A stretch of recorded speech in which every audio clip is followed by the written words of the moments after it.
Guys, can you believe it? We finally got to the good questions. It's trigonometry. Okay, it's like the easiest marks you can ever get in an examination paper.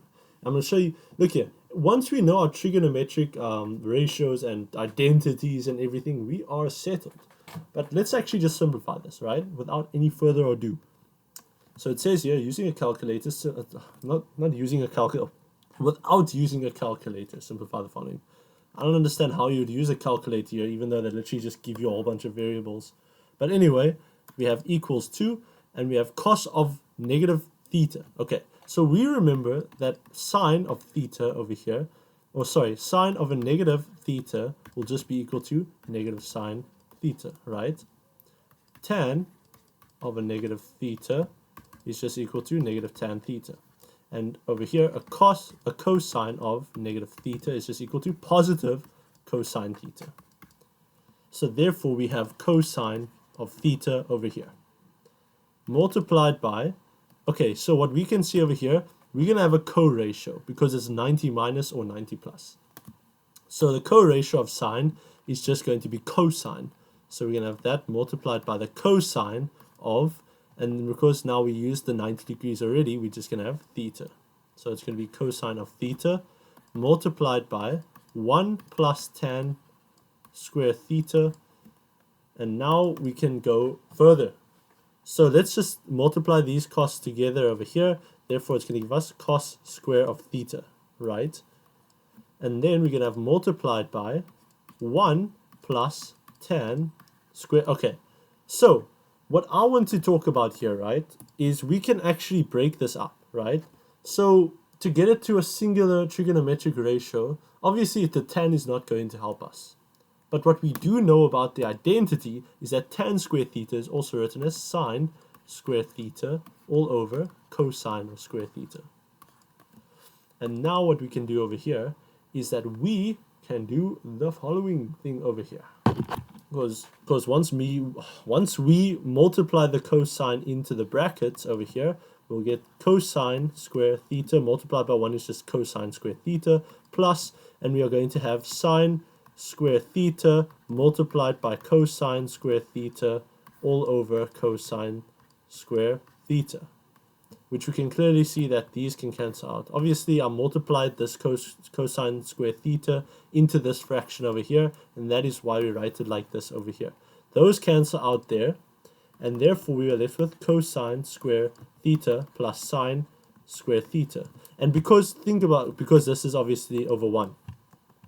And think about it this way, right? If we were to flip these around, because it's commutative, it could actually look like sine square theta plus cosine square theta, which we know is just going to be equal to 1. And that is the final answer for 5.1. Alright, so 5.2.1 over here says the following. It says, okay, so 5.2 says given that cosine of a plus b is equal to cosine a times cosine b minus sine a times sine b. 5.2.1 says over here that you must use the formula for cosine of a plus b to derive a formula for sine of a minus b. Okay, so normally what they want us to do is to derive a formula for this. So let's make that the subject of the formula of a minus b, right? Now, when we are dealing with this, right, we're going to say that this is going to be equal to, and remember, we want to flip this over, right? Okay, so we want to use the cosine of a plus b. Now, sometimes these questions are not asked in the best way possible, but a way to actually know this is at some point in our equation, we must have cosine of a plus b, right? So we need to change our sign to cosine. And then we must have one angle plusing another angle. So let's see if we can get all of that. So in order to change from sine over here to cosine, we're going to write it as cosine of 90 degrees minus, right? Okay, so we need to see whether we're going to choose minus or plus. And we're gonna use the minus because we are eventually going to get, and I'm going to show you why. If we say a minus b, actually over here, Then if we take the negative into the brackets over here, we can actually get cosine of 90 degrees minus a plus b. And you can now see that if we can group this two binomials over here, or these two values here, 90 degrees minus a, now we can see that therefore our a is actually, well, I mean, our a initially for the cosine was 90 degrees minus a, and here our b is just b, and we have the plus here in the middle. Now, I know I went fast through that, right? I went through that a bit too fast. So what I did over here, right, we know that cosine of 90 degrees minus an angle, let's say alpha for example, is just going to give us sine of that alpha. So that's exactly what we have over here. I just added the 90 degrees because otherwise we're just randomly changing our sign, which that's not true. So we need to know our proving. Basically, we are independent mathematicians now, and especially in trigonometry, that's what's the best part about trigonometry. It allows us to show how confident we are in what we do in our mathematics. Anyway, now that we have this is in the form of a plus b, and cosine of a plus b it goes as follows. Remember, they say over here that it's given this, right? So cosine of a plus b, we can just convert it to cosine. So we have cosine of a, which is going to be, our a value is just 90 degrees minus a, multiplied by cosine of b, which is b, minus, we have sine of a, so it's going to be sine of 90 degrees minus a, multiplied by sine of b. And this is going to be equal to, if we just convert it here, we are going to get the following. We're going to have cosine of 90 degrees minus a. This can actually be converted to sine of a, multiplied by cosine of b, minus, and then sine of 90 minus a, that's just going to be cosine of a, multiplied by sine of b. And if we were to understand our sine stuff, right? So we know that sine of a minus b, according to our compound angles, we know it's going to be sine of a multiplied by cosine of b minus cosine of a multiplied by sine of b. And that's exactly what we have over here. So that is 5.2.1, and that is how we are going to solve it. Now let's move on to the next one. Okay, so 5.2 says, without the use of a calculator, show that sine of x plus 63 degrees multiplied by x plus 378 degrees plus cos of x plus 63 degrees multiplied by cosine of x plus 108 degrees is equal to 1 over third 2. Okay, so off the bat, we should already see that we have some compound angle, right? But the only thing that's the same is this angles over here, but we can clearly see that these angles are not the same. So we need to make them the same, right? Because that's the most information we have, that compound angles. And we know over here that, so if we simplify it further, right? Let's look at its sign like this. So, okay, but first of all, we're going to work with the left-hand side, right? So we're going to say over here left-hand side, and we're going to say sine of x plus 63. And because this angle here is less than 90 degrees, we can keep it the same. And over here, it's multiplied by cosine of x. And remember, 378 degrees, well, it's clearly way past the revolution. We can break it up into 360 degrees plus 18 degrees. Plus, then we have cosine of x plus 63 degrees. We're going to leave that the same, multiplied by the cosine of, and then we're going to have x plus 108. And now we need to decide which one we are going to choose, right? We have sine and cos on this side, and we have cos and cos on this side. So what we are going to be doing is we are going to write this as 90 degrees plus our angle, right? So 90 degrees plus our angle. And then not only does that benefit us to actually try and get the same angle, right? So it's going to obviously give us x plus 18, but at the same time, it's going to change our sign because of the 90 degrees. It's a co-ratio, can you see? So we're going to write down 90 degrees, sorry, it's going to be x plus 90 degrees plus 18 degrees. 90 plus 18 is equal to 108. Now we need to simplify even more. So we're going to have sine of x plus 63 multiplied by cosine of, and now what we can see over here, what I want to do quickly is I'm just going to swap them around. Please don't do that in the examination over there.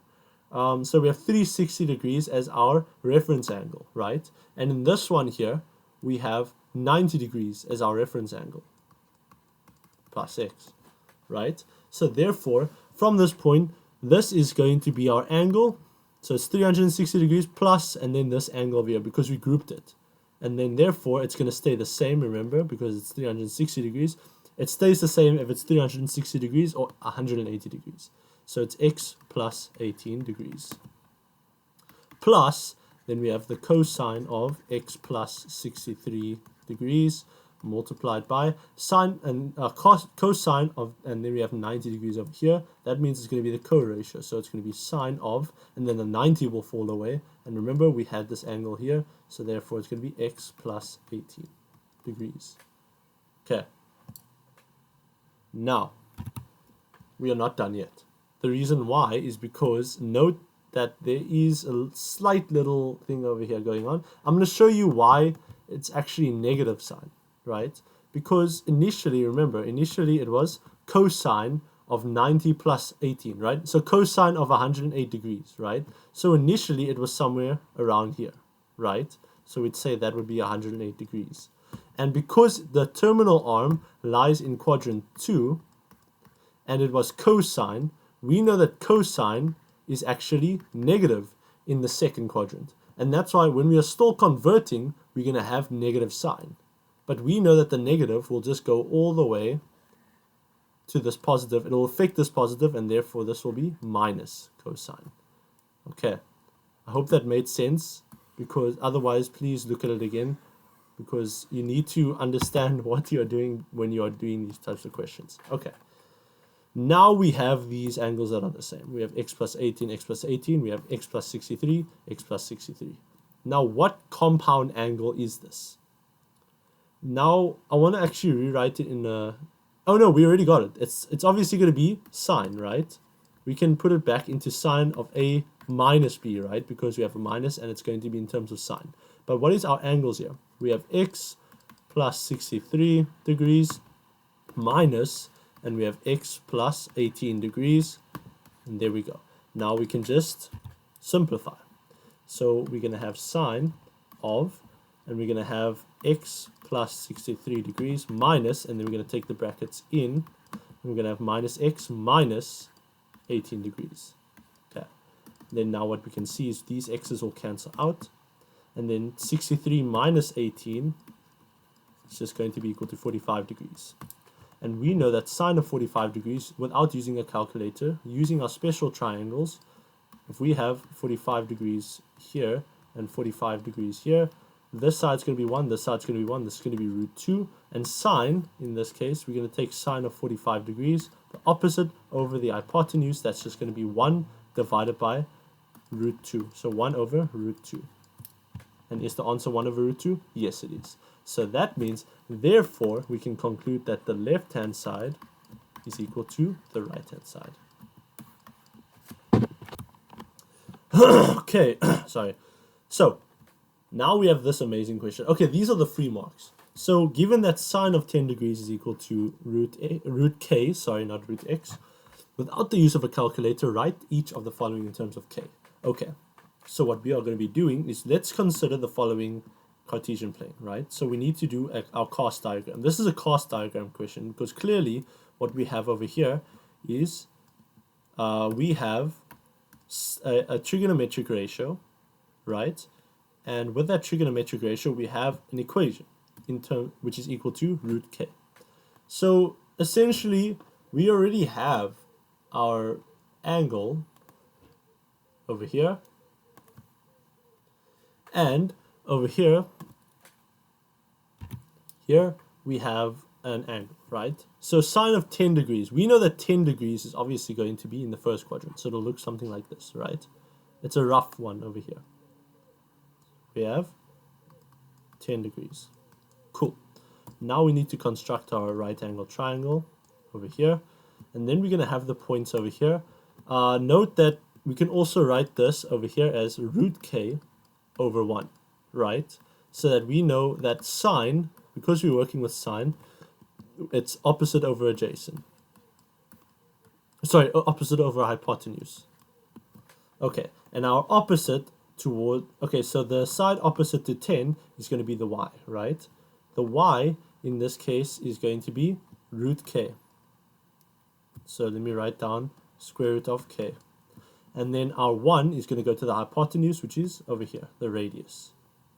And therefore, we don't know what our x1 is, so we must still determine our x, and we know our y value.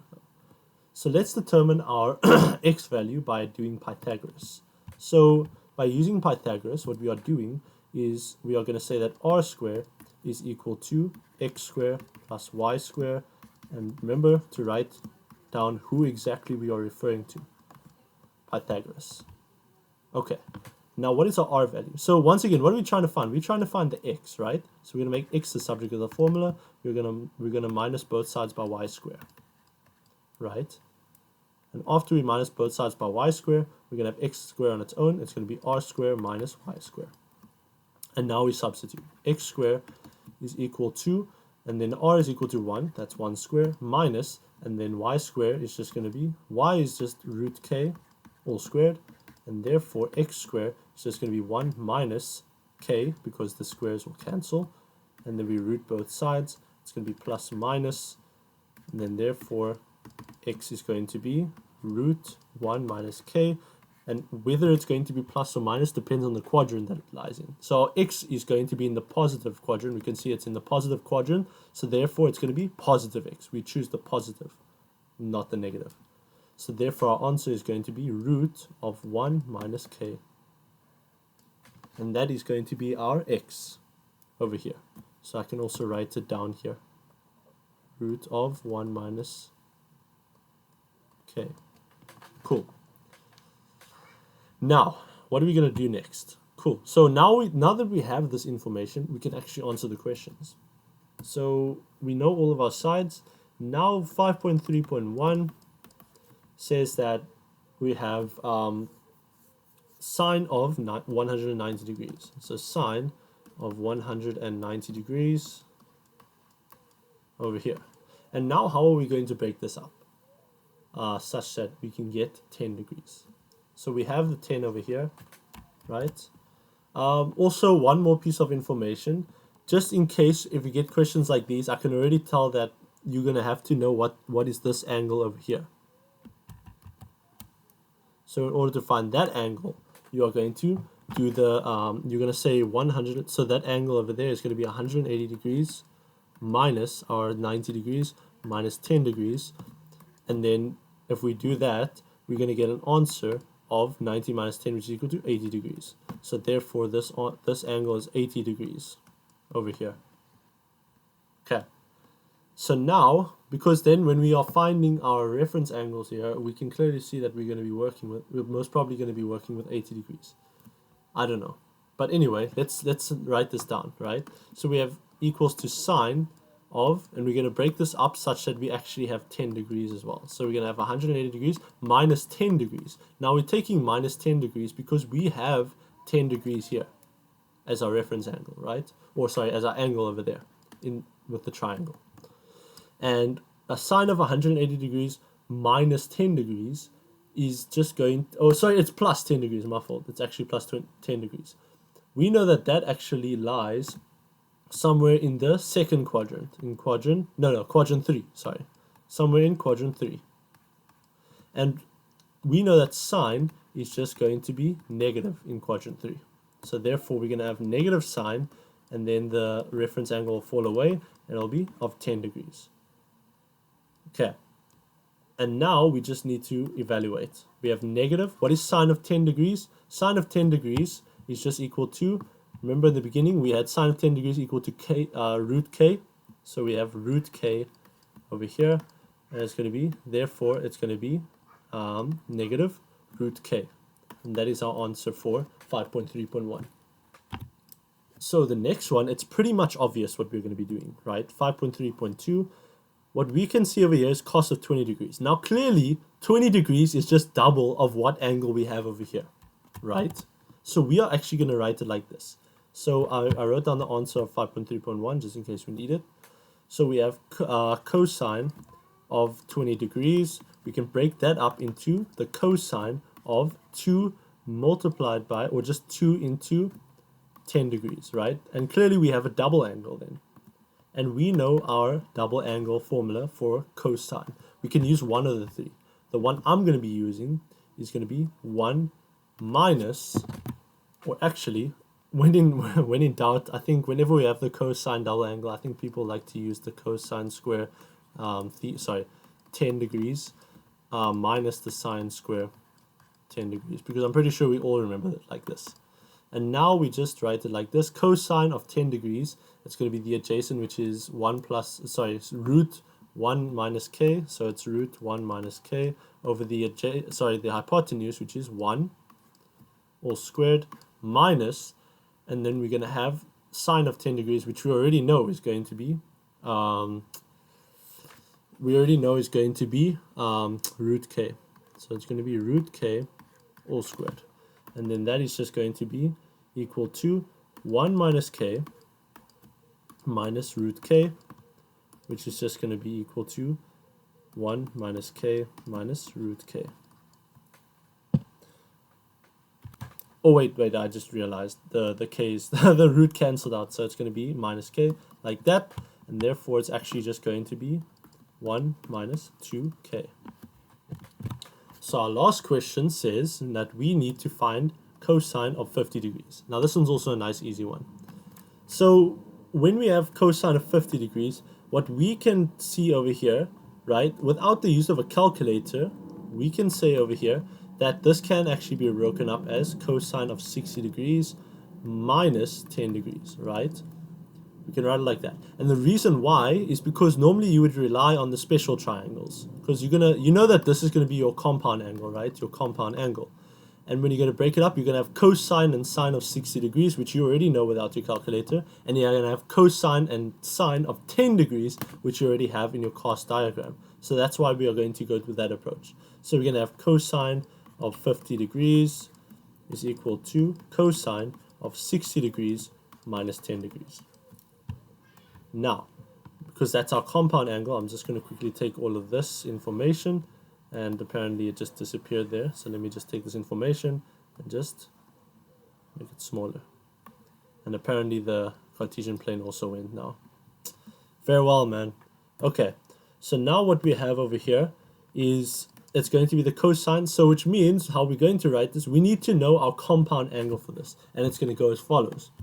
It'll be cos, sine, sine, so which means it's going to be cosine of 60 degrees multiplied by the cosine of 10 degrees plus, because once again it's cosine, then it's going to be sine of 60 degrees multiplied by the sine of 10 degrees. Okay.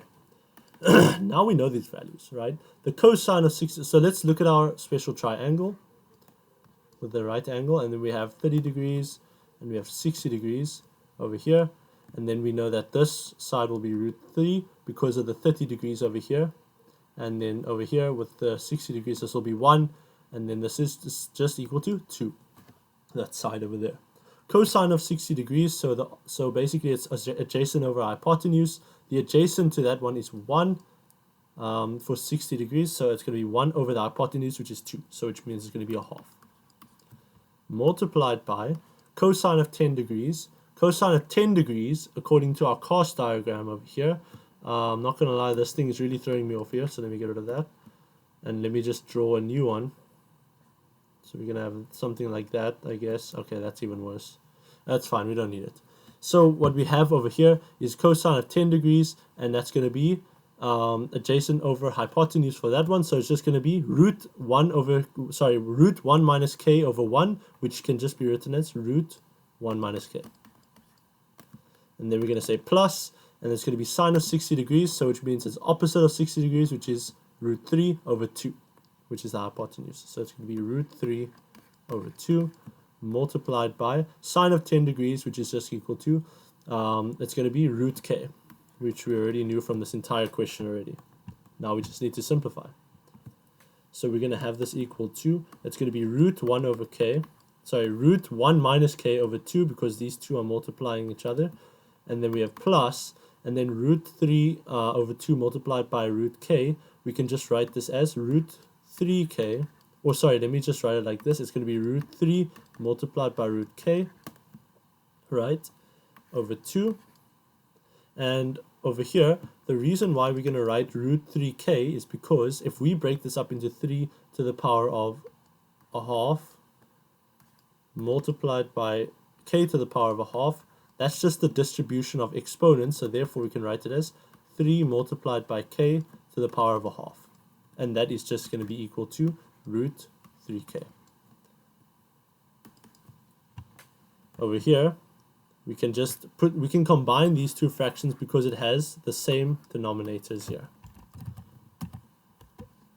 Okay, and then this is going to be root 1 minus k plus root 3k all over 2.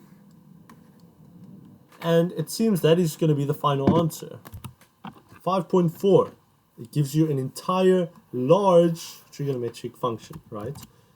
So what we have over here is we need to do number 5.4.1. Simplify the expression above to a single trigonometric ratio, or trigonometry ratio. Why do they say trigonometry ratio?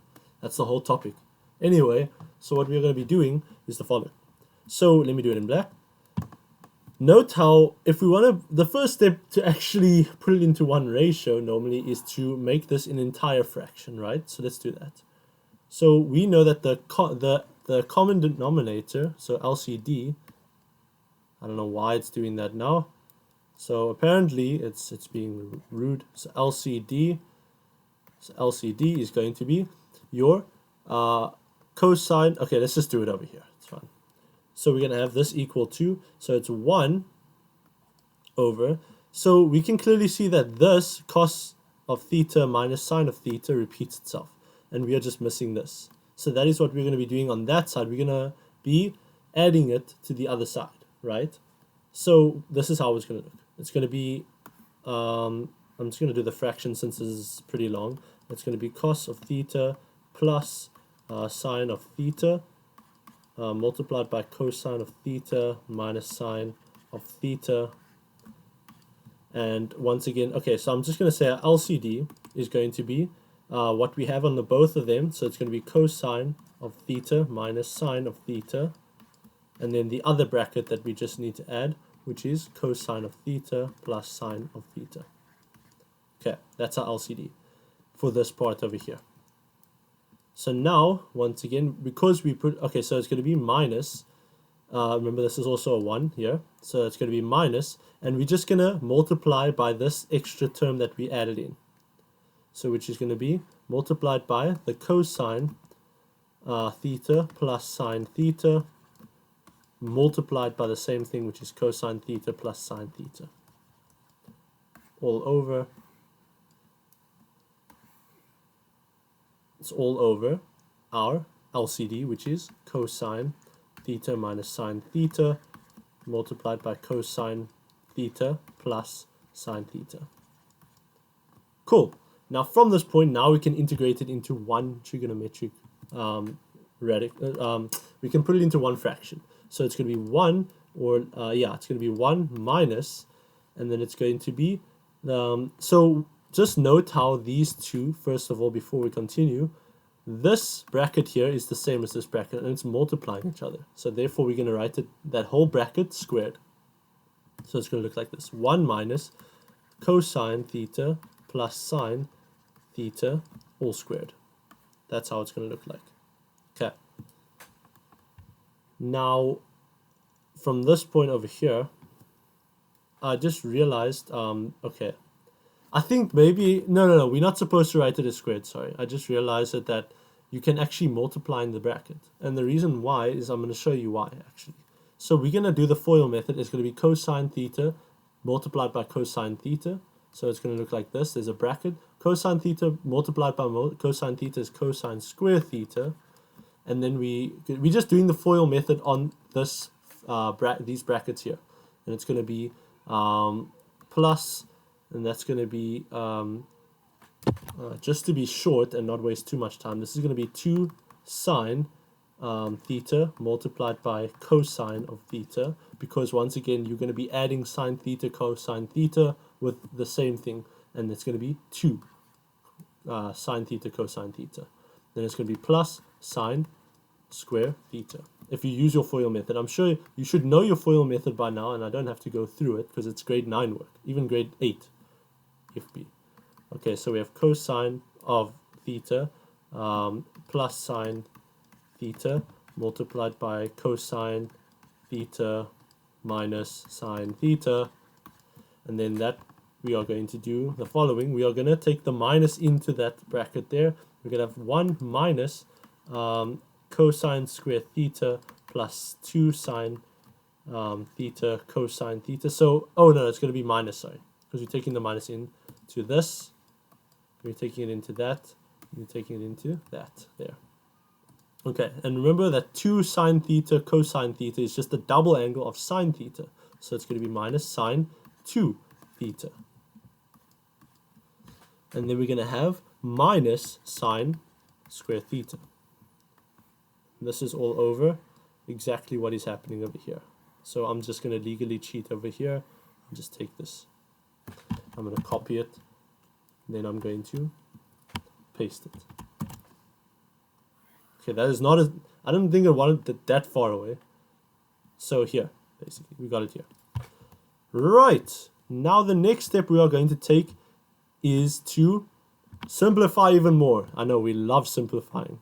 So what we can see actually, and what I actually should have done here, I'm sorry, I did it too fast. I'm gonna quickly erase this here, and once again we are gonna be doing this together, and I haven't done this one yet. I haven't done these questions, but I'm doing it as I go. I just know that whatever I get is going to be correct because there is basically only 1 or 2 approaches to these questions over here. You can verify with your teachers that the answers that I am giving is going to be correct. We know that cosine square theta plus sine square theta, I realize that is just going to be equal to 1. So we can write down 1 over here plus, and then this is going to be sine 2 theta, right? Because it's the double angle once again. So it looks like that. And then we can say this is equal to, we can take the negative in now. So it's going to be 1 minus sine 2 theta over here, right? All over, and then it's going to be this over here. Cool.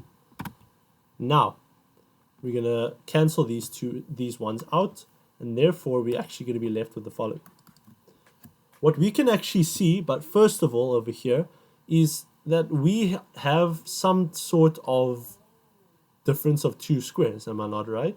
Because we have the same two binomials here, but one is a plus and one is a minus. So therefore we can actually write it like this.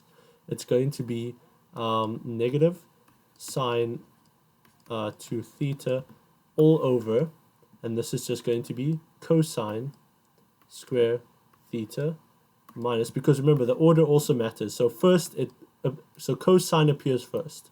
So it's cosine square theta minus sine square theta, and hey, look at that, it's our favorite identity. It's this is equal to negative, this is sine of 2 theta all over cosine 2 theta. Remember, it's a double angle of cosine. And now what we can see over here, we have the double angle of sine theta over the double angle of cos theta, and we know this is kind of in correlation to sine theta over cos theta, which is equal to tan theta. Am I right? So therefore, can't we just say that this is going to be, remember now it's negative, so negative tan double angle theta. And that is going to be our final answer for number number 5.4.1. And here's our final question. 5.4.2. Okay, so this question, it says here, determine the general solution of theta for which the expression will be undefined. Okay, I don't know how students get this incorrect. I'm pretty sure we know by now when something is undefined. And we have fractions. What could possibly go wrong? So, we need to determine where these are equal to 0, right? Where the denominator is equal to 0. Especially with this one. But can you see that this over here is exactly the same as this over here? So therefore, let's only focus on this fraction given on the left-hand side of the expression. So what we are going to do is we're going to use those two brackets. Because remember, if this is equal to 0, then this entire fraction is undefined. But if I say that this bracket is equal to 0, then therefore this fraction will also be undefined. So that is what we are going to be doing. We are going to determine where they are equal to 0, and that will actually tell us when this expression is undefined. So the first thing we're going to be doing is we're going to take the cosine theta plus sine theta. So we're going to say cos theta plus sine of theta equal to 0, or we're going to say cosine of theta minus sine of theta equals to 0. We're saying where those are equal to 0 such that these ones will be undefined. Sorry, the expressions will be undefined. Okay, so what we're going to be doing is we're going to take this sine over. So let's do it like this, right? So we have sine theta is equal to negative sine theta. We just took the sine theta over. And then we have over here, we're going to take this sine theta, negative sine theta over. It's going to be cos theta equal to positive sine theta, right? And now we want to get a singular trigonometric ratio because we have two of them. We don't like working with two trigonometric ratios. So let's try and find tan from this, remember? Because if we have sine of theta over cos of theta, we're going to get tan of theta, right? So that's what we want to get over here. And in order to do that, we need to divide both sides by wherever the cosine is going to be in the denominator. So we're going to divide both sides by cosine of theta on here. And if we divide both sides by cosine of theta, this is going to cancel and become 1. This is going to be negative, and we can see now we have sine theta over cos theta, which is tan theta. And remember, now we have to multiply both sides by negative 1, or sorry, we can take the negative over that side, and then therefore we're going to have tan theta equals to negative 1. Okay, that was that solution. Now let's consider the other solution here. In order to get cosine in the denominator, once again we have to divide both sides by cosine theta, right? Then these cancel, we're going to get 1, and this is just going to be tan of theta, which I'm just going to write here. Tan of theta equals to 1, and once again we need a reference angle on both of them, right? So we're going to take the tan over, it's going to be arctan of negative 1, and this one will be, theta equals to arctan of positive 1. And then if we were put all in this into the calculator, sorry, my English is still giving up on me here, we'll get, let's say we take arctan of positive 1 for the first one, just so we do the nice easy one. This means that our reference angle, remember this is our reference angle, is going to be equal to 45 degrees over here. And then this reference angle is just going to be equal to negative 45 degrees. Alright, so this should be very straightforward over here. For this one, I'm going to start with the positive. Like I said, I'm going to start with the positive here. We're going to have our theta here equal to the 45 degrees. And once over here, you can see this is actually really easy, right? It's where we're going to have positive, right? So we have everything positive, so therefore we're going to use 45 degrees as our angle here, and it's going to be plus. Because it's tan, we're working with tan, tan here. Tan is positive in the quadrant 1 over here. It's going to be also one solution because it's tan. There's a lot of things we need to know about tan. It's going to be plus 180 degrees multiplied by the k, right? Or you can actually, I think normally people write it like this. It's k multiplied by 180 degrees, where k is the element of integers. And over here, for this one here, we have theta equals 2. Now let's take a moment over here, right? It's going to be negative 45 degrees plus 180 degrees, which is going to be, and then we're going to say here that, shoot, what I was doing, oh yeah, so it's going to be plus k dot 180 degrees, and then we're going to have to simplify, and this will be, also will give you 135 degrees, I believe, plus k dot 180 degrees, where k is the element of integers.